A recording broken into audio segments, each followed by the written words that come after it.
Hi, I'm Jeremy, and I'm the host of Let's Grind. In today's episode, I'm gonna see whether a Mastercard will blend using a Breville coffee grinder. First of all, I'm going to cut it up into little pieces to make it just a little bit easier. Give me 1 second. Okay, as you can see, I've cut it up into little pieces and now I'm going to put it into the coffee grinder. I'll set it on 12 cups of coffee. Hopefully there should be enough for afterwards.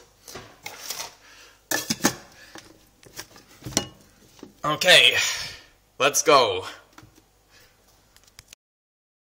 1, 2, 3.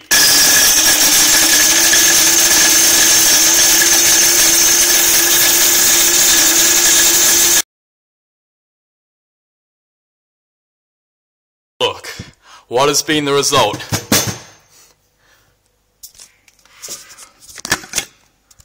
Wow! I don't think the Mastercard has survived. We haven't quite got coffee consistency, but it smells pretty bad. I don't think that credit card is going to be used again.